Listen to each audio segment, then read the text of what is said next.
Գյուրջան Կասկադ, հասանելի բնակարաններ 65 ամիս մարման ժամկետով։ Ես հասկանում եմ, որ բոլոր մարդիկ հիմա դժգոհ են, բոլոր մարդկանց մեջ հասունանում է պայքարը, բայց ոչ մեկ չի համարձակվում, չգիտես ինչու դուրս գալ փողոց։ Եվ մենք չնայած որ ոչ մի քաղաքական ուժ չենք ներկայացնում, ոչ մեկի կողմից չենք ղեկավարվում, չենք ենթարկվում եւ այլն, բայց խիղճը չի թողնում մնալ տանը։ Խիղճը չի թողնում որևէ այլ բանով զբաղվել այժմ։ Եվ ես զարմանում եմ բոլոր նրանց համար, ովքեր շարունակում են մնալ տանը, որովհետեւ 5 տարի շարունակ Նիկոլը դավաճանում է Հայաստանի Հանրապետությունը։ Նիկոլը ոտնահարում է ազգային բոլոր արժեքները։ Նիկոլը տապալում է ամբողջ պետությունը, պետական համակարգը կազմաքանդում է բոլոր օղակները եւ այլևս մենք տեսնում ենք, որ պետությունը գրեթե չի աշխատում։ Մենք ենթակա ենք այսօր արդեն լրջագույն սպառնալիքի ընդհանրապես ոչնչանալու ու հանկարծ այսքանից հետո Նիկոլը հանդես է գալիս ամենաերևի թե ծանր նախաձեռնությամբ ջարդելու մեր հիմնասյունը հայ առաքելական եկեղեցի։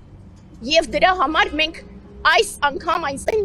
որ ասում են կարմիր գիծը վերջնական հատել է Նիկոլը։ Եթե մնացած ամբողջի հանդեպ ինքը հորինում էր տարբեր բացատրություններ, ապա այս անգամ եւ ոչ մի բացատրություն ինքը այլևս չի կարող ներկայացնել։ Ես ուզում եմ դիմել բոլոր մարդկանց, ովքեր երբեմն գոնե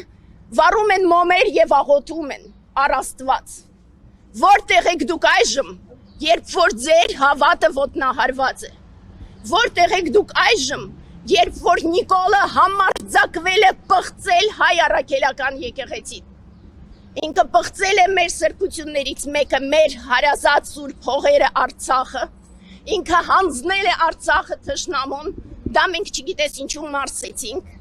Մենք շարունակաբար մարսում ենք, որ օտար երկրյա պետությունների ներկայացուցիչները, այդ թվում թշնամական պետությունների ներկայացուցիչները գալիս են լծվում են Հայաստան,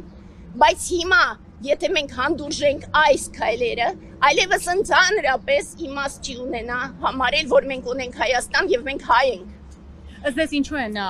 եկեղեցու դեմ արշավ հայտարարել, քանի որ գիտենք սահմանադրությամբ պետությունը եւ եկեղեցին անջատ են իրարից, նպատակը որն է գնահատել։ Առաջինը իհարկե իր համար վաղուց սահմանադրությունը եւ ընդհանրապես որևէ օրենքարժեք չէ,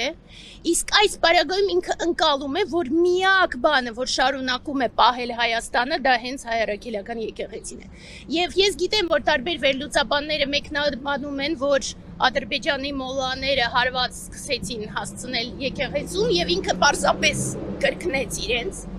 սակայն ես վստահ եմ, որ դա շատ վաղուց էր իր մեջ եւ մենք կհիշենք, որ 18 թվականին ինքը նախաձեռնեց ինչ-որ արշավներ, դա իրեն չհաջողվեց, այժմ լկտիության բոլոր սահմանները հատել են։ Մենք պահանջում ենք առաջին հերթին իհարկե ոչ թե հրաժարական։ Ես չեմ պահանջում հրաժարական, ես պահանջում եմ դատել Նիկոլին անմիջապես։ Ու ես պահանջում եմ անմիջապես քրեական պատասխանատվության ենթարկել իր կենակցին այս ամբողջ